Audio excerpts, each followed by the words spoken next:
Tonight on Global TV News Prime, Nigeria Air Force deploys surveillance aircraft to track abducted oil teachers and pupils. In business, Organization of Petroleum Exporting Countries approves July oil production increase.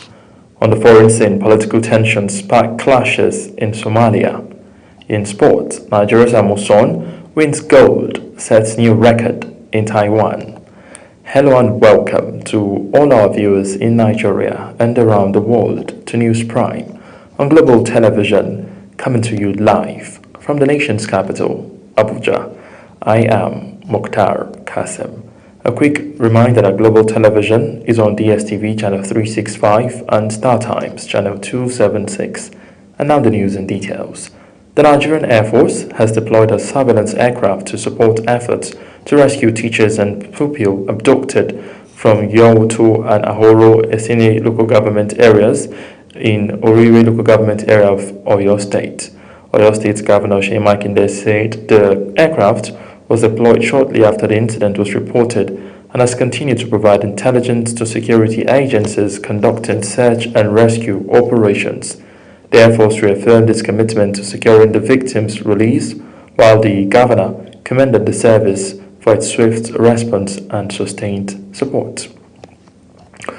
Troops of Operation Hadenkai, in collaboration with Special Operation Forces, have rescued 360 civilians, mostly children and women, who were abducted by Boko Haram terrorists in Goza local government area of Borno State. The development was contained in a post shared on X by security analyst Zagazola Makama. Makama further claimed that the rescue operation was carried out across several locations around the Mandara mountain following a coordinated military offensive. Over to Katsina State, where the government says efforts to secure the release of former Director of Defense Information, retired Major General Rabi Abubakar, and his wife and other kidnapped victims have reached an advanced stage, expressing optimism that they will soon regain their freedom. The government disclosed this in a statement issued by the Commissioner for Information and Culture, Bala Zango. The statement also said Governor Diko Rada directed security agencies to prioritize the safe rescue of the retired military officer, his wife, and other captives immediately after the abduction along the Matazu axis of the state. Meanwhile, Kebbi State Governor Nasir Idris has pledged tougher measures against individuals providing information or support for bandits operating in the state. The warning came as the governor convened an emergency security meeting at the government house in Birnin Kebbi following renewed bandit attacks in parts of the state. He reaffirmed the government's commitment to working with security agencies and local communities to combat banditry and restore peace across the state. Vice President Kashim Shettima will on Tuesday be in Ekiti State for a one-day walk-in visit. Yinka Oyebode, the special advisor on media to Ekiti State Governor Biodun Oyebanji, says the Vice President would inaugurate some projects in the state during the visit. Oyebode, in a statement in Ado Ekiti, stated that Governor Oyebanji would lead top officials to receive the Vice President on arrival at the Ekiti Agro-Allied International Cargo Airport, Ado Ekiti. The federal government has extended the screening exercise for Nigerians seeking evacuation from South Africa following renewed xenophobic attacks, with the process now scheduled to end on June 10. The Ministry of Foreign Affairs said the extension would allow authorities to complete verification and determine the final number of Nigerians eligible for evacuation before flight arrangements are concluded. The government also disclosed that President Bola Tinubu has approved 5 evacuation flights, with the first Air Peace aircraft expected to airlift about 270 passengers from Johannesburg once the required permits and clearance are secured. Nigeria's First Lady, Senator Oluremi Tinubu, has intensified efforts to promote social inclusion and economic empowerment with the distribution of support packages to support persons living with disabilities and other vulnerable groups in the Federal Capital Territory under the Renewed Hope Initiative. Correspondent Ubong Usoro completes the story.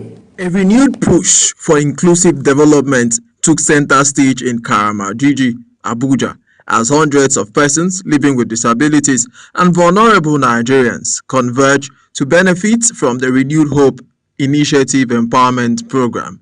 The intervention, driven by the First Lady, Senator Oluremi Tinubu, is designed to strengthen livelihoods, expand economic opportunities, and improve the welfare of vulnerable citizens.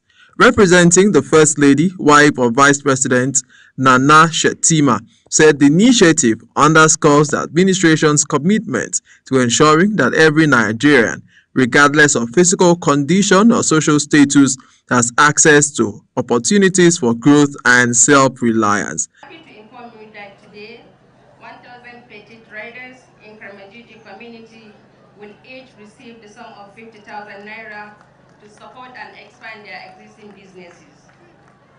Her Excellency Senator Oluremi Tinubu CON has also asked me to inform you that the construction of a brand new secondary school in this community is in progress. The empowerment program is part of ongoing efforts by the Renewed Hope Initiative to reduce vulnerability, promote economic independence, and ensure greater participation of persons living with disabilities in national development. Ubong Usoro, Global TV News. And now to Lagos State, where the Federal High Court sitting in Lagos has, in a landmark judgment, declared unlawful the National Assembly's controversial 110 billion naira vehicle and allowance schemes, ruling that the spending of 40 billion naira on 465 vehicles for lawmakers and 70 billion naira in support allowances for newly elected members breached procurement laws, constitutional obligations, and the public trust. The judgment delivered by Justice Yelim Bogoro, brought by the Socio-Economic Rights and Accountability Project against the National Assembly. The court also ordered the Senate President Godswill Akpabio and Speaker of the House of Representatives Tajuddin Abbas to ensure that all future procurement or expenditure of public funds by the National Assembly complies strictly with due process requirements, are also guided by the principles of transparency, accountability, and value for money. Meanwhile, the House of Representatives has directed the immediate reinstatement of hundreds of non-academic staff recruited by the University of Calabar during the 2019-2020 employment exercise and ordered their inclusion on the institution's payroll. The directive followed the adoption of a report by the House of Representatives Committee on Public Petition, chaired by Bitrus Kwomoti. The affected workers had petitioned the House, alleging that despite being duly recruited and completing all necessary documentations, they were excluded from the payroll and denied salaries for several years. And now to the health sector, where the Nigeria Center for Disease Control and Prevention (NCDC) has dismissed reports claiming that Ebola has been detected in the country, insisting that no confirmed case has been recorded in Nigeria. The agency said it remains on high alert following outbreaks in Uganda and the Democratic Republic of Congo and has strengthened disease surveillance measures due to increased regional travel and cross-border movement.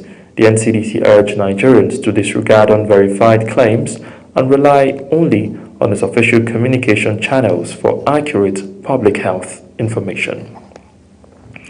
Now, open defecation remains a major sanitation challenge in many communities across Nigeria, despite efforts by the government and stakeholders to end the practice.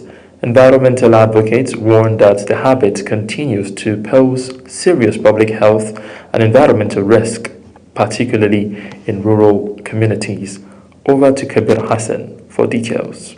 From contaminated water sources to the spread of preventable diseases, open defecation continues to threaten public health and sanitation standards in many parts of the country. Experts say the practice contributes to the transmission of diseases such as cholera, typhoid, and diarrhea, while exposing children to vulnerable groups to serious health risks. Environmental advocate Umar Farouk says the effects of open defecation goes beyond personal hygiene, affecting the entire community and the environment.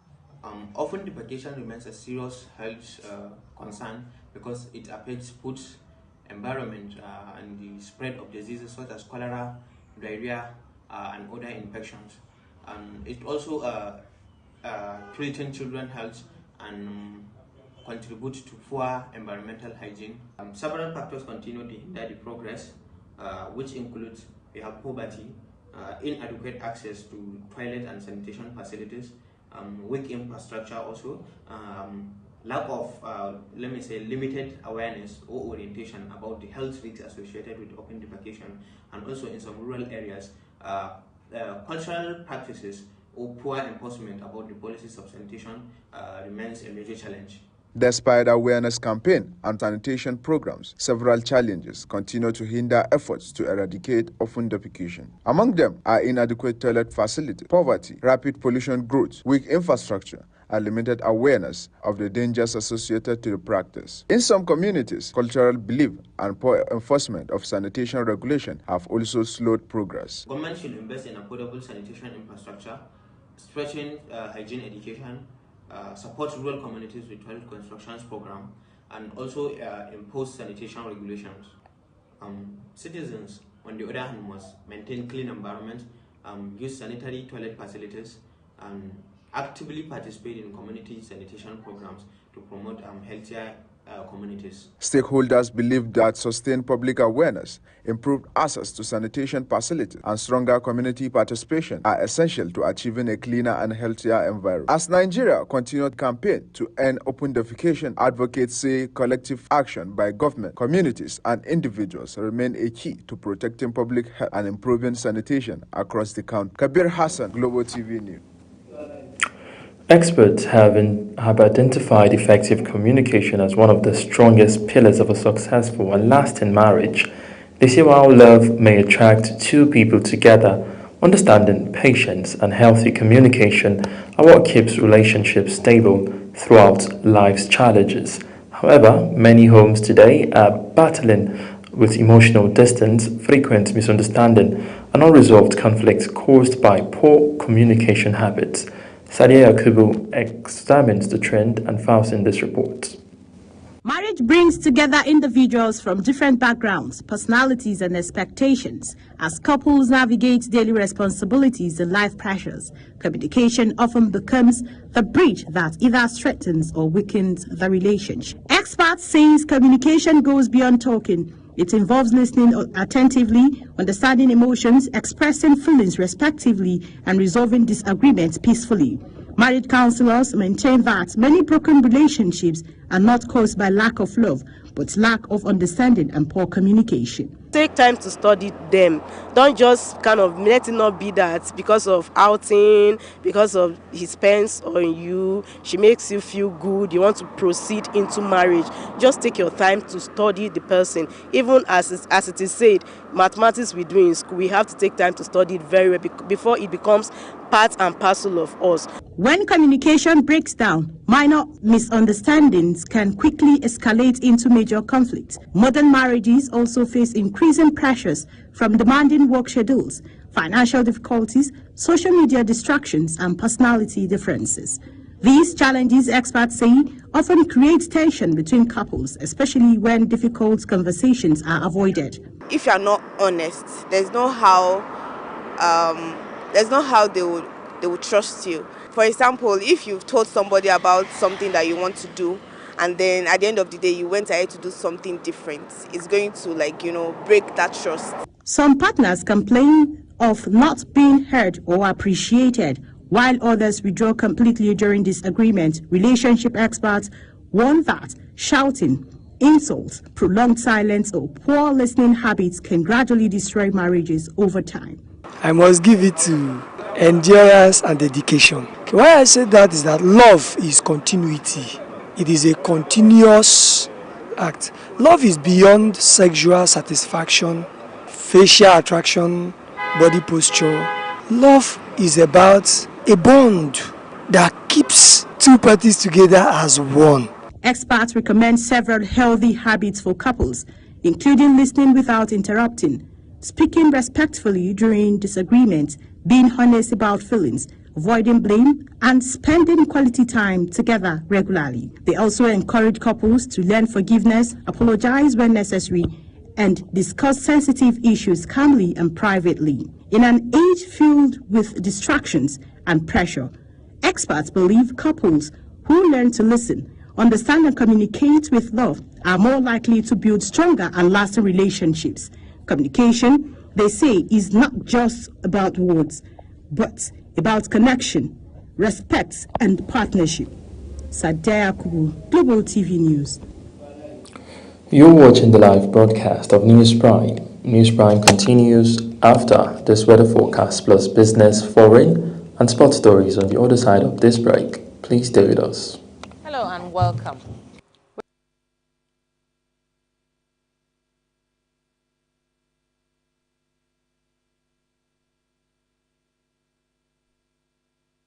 Hello and welcome. We're starting to see increasing atmospheric energy and daytime heating across the country, and that means rainfall activity is set to become more active from tonight into Monday morning. Already a few thunderstorms are already developing over parts of the northeastern region. However, the chances for morning rainfall remains relatively slim, but isolated showers may occur around Niger State, the Federal Capital Territory, some parts of Benue, southern Kaduna, and parts of the southeastern coast.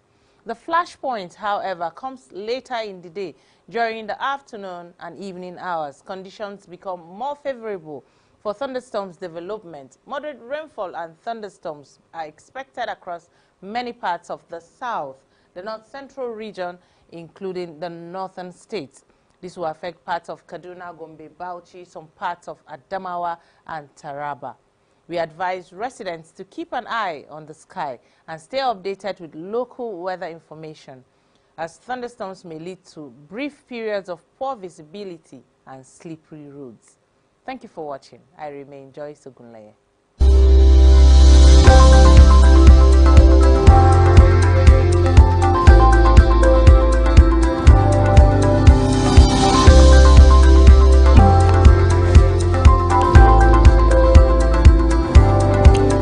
You're welcome back from that break. Let's begin the second half of this broadcast with business news, where the Organization of Petroleum Exporting Countries, PLOS, has agreed to increase oil production quotas by a combined 188,000 barrels per day for July as part of efforts to support stability in the global energy market.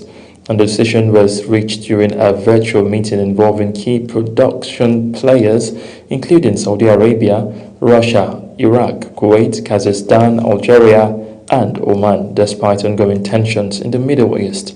Analysts say the increase is unlikely to significantly affect oil prices due to concerns over supply disruptions linked to regional conflict and uncertainty surrounding the Strait of Hormuz. The Minister of Budget and Economic Planning, Atiku Bagudu, says Nigeria is committed to strengthening economic cooperation with the European Union as both parties prepare to convene the 10th Nigeria-EU Business Forum in Lagos State on June 25, 2026. The EU delegation to Nigeria and the Economic Community of West African States, ECOWAS, says Bagudu described the forum as a strategic platform for attracting investment, fostering partnership and advancing initiatives that support enterprise development, competitiveness and long-term economic prosperity.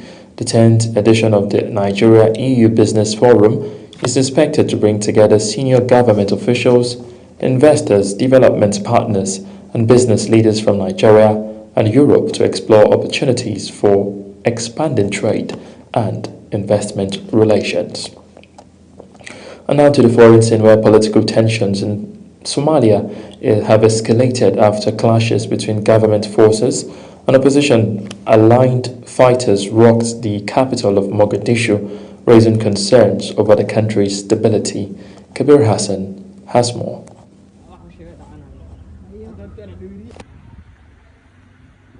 Residents of Mogadishu were awakened by gunfire as rival factions clashed over constitutional reforms and the extension of President Hassan Sheikh Mahmoud's tenure. Opposition groups have rejected the reforms, describing them as threat to Somalia's democratic process. We were frightened by the sound of gunfire, throughout the night. Many families stayed indoors because they don't know what's happening or whether it's safe to go out. What we want is peace and stability, people who are already facing economic and humanitarian challenges. So we hope political leaders will resolve the differences through dialogue. The violence erupted ahead of planned opposition protests, prompting international calls for restraint and dialogue. The gunfire created fear across the neighborhood. Many people could not sleep, and parents were worried about the safety of their children. We are tired of political conflict. What ordinary citizens want is peace, security, and a chance to go about their daily lives without fear. Analysts warn that Somalia's political diversion, security challenges, and humanitarian difficulties could worsen if tensions are not resolved peacefully. Although calm has restored to parts of Mogadishu, concerns remains over the country's political future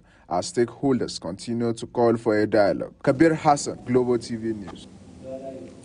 Over now to the Middle East, where high-ranking Lebanese army officials are among at least 12 people killed in Israeli attacks across southern Lebanon, days after the countries agreed to a conditional ceasefire during United States-mediated talks. Lebanon's army said a brigadier general, a captain, and a soldier died in an Israeli strike on a military vehicle on the Khadali-Nabatia road. The Israeli army says the attack was in an active combat zone and that movement in a combat zone requires coordination with the Israeli army, adding that the incident remains under investigation. And now talking sports, where Premier League side Brighton and Hove Albion have completed the signing of Nigerian winger Zadok Johanna from Swedish club AIK Stockholm on a 5-year contract running until June 2031. The 18-year-old, who developed at Ikon Allah Football Academy before moving to Sweden, has impressed this season with 5 goals and 4 assists in 18 appearances. Brighton manager Fabian Huzela described Johanna as an exciting attacking talent capable of making a significant impact in the final third. Away from football to athletics, where Nigeria's Tobi Amuson has continued her impressive 2026 campaign by winning gold in the women's 100 meters hurdles at the new Taipei Athletics Open in Taiwan with a meet record time of 12.72 seconds. The victory adds to a string of strong performances this season, including a Diamond League win in Rabat and a gold medal at the African Championship in Accra. Amusona remains among the world's leading hurdlers this year as she prepares for the Diamond League final and other major international competitions. As Global TV News Prime comes to an end, here is a recap of our top stories. Earlier we brought to you that the Nigerian Air Force has deployed a surveillance aircraft to support efforts to rescue teachers and pupils abducted from the Yawota and Ahoro Isenleyi community in Oriri local government area of Oyo State. In business, we brought to you that the Organization of Petroleum Exporting Countries, OPEC Plus, has agreed to increase oil production quotas by a combined 188,000 barrels per day for July as part of efforts to support stability in the global energy market. On the foreign scene, you heard that political tensions in Somalia have escalated after clashes between government forces and opposition-aligned fighters rocked the capital, Mogadishu, raising concerns over the country's stability. And in sport, Nigeria's Tobi Amuson has continued her impressive 2026 campaign by winning the gold in women's 100 meters hurdle at the new Taipei Athletics Open in Taiwan with a meet record time of 12.72 seconds. And that's it on News Prime. A quick reminder that Global Television is on DSTV channel 365 and StarTimes channel 276. Kindly follow us across all our social media platforms now displaying on your screen by using Global TV NG. I am Mukhtar Kasim, saying a very big thank you for watching.